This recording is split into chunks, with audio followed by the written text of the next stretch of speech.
د مینې دوه جوارګر، دوه تاوانیان، دوه لیوني، په ټول پښتون وطن کې زه او جانان دوه لیوني.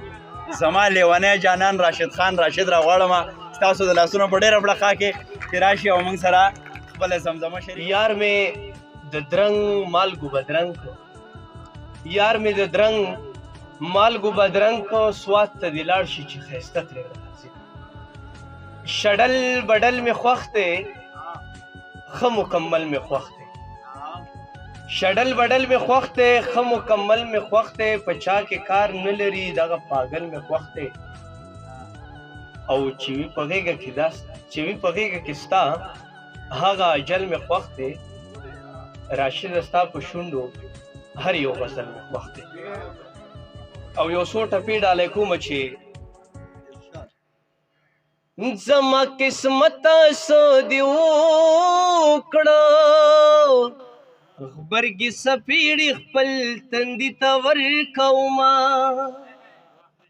هغه دې بله ځان ته وکړي، په ما دې نه تړي همزولو ته شرطونه.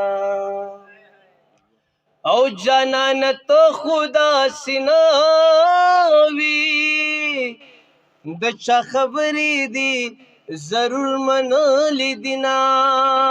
او برغې کم سی به بیا ونه کړم، برغې کم سی مې د یار ډډې خوږوي نه.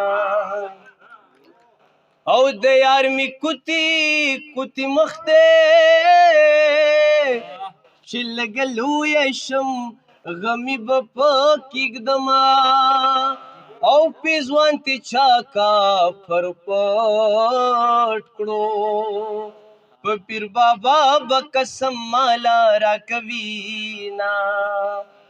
او پیزوان دې 200 ټوټې شه، یا صادر دی حس مکیگا پٹ دی ساتینا. او خال خود ماوران کڑے نا دے، او جینے زما د پر مخرا قسمونا. اللہ گل دانا دانا دانا دانا مرواری دانا دانا دانا دانا مرواری دانا دانا. یو کلام اجازت تے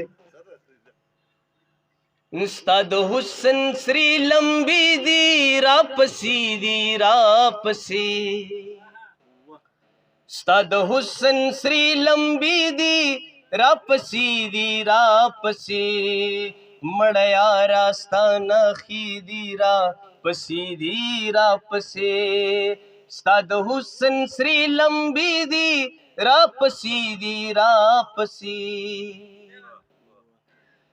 دا چې مونږ یو بل ته نه یادېږو یاره، دا چې مونږ یو بل ته نه یادېږو یاره، دا چې مونږ یو بل ته نه یادېږو یاره، دا چې مونږ یو بل ته نه یادېږو یاره. مونږ ته کړي چا خیري دي راپسې دي راپسې، مونږ ته کړي چا خیري دي راپسې دي راپسې، مړه یاره ستا نښې دي راپسې دي راپسې. افسره د شپې اوس کما سحر توبې وباسم، د شپې اوس کما سحر توبې وباسم، د شپې اوس کما سحر توبې وباسم، د شپې اوس کما سحر توبې وباسم. بس خو زه یم او توبې دي راپسې دي راپسې، بس خو زه یم او توبې دي راپسې دي راپسې.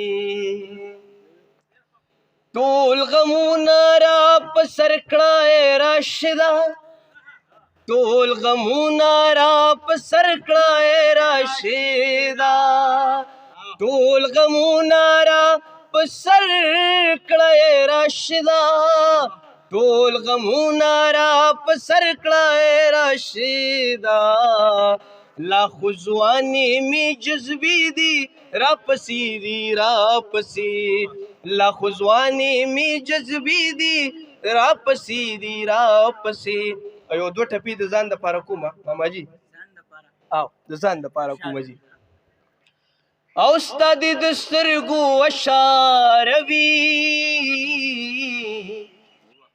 که د چړو په سکو تګ وي در بشما او خوله یې د وینو ډکه راوړه جینۍ په یار پسې بنګړي خوړلې دینه ډېر زیات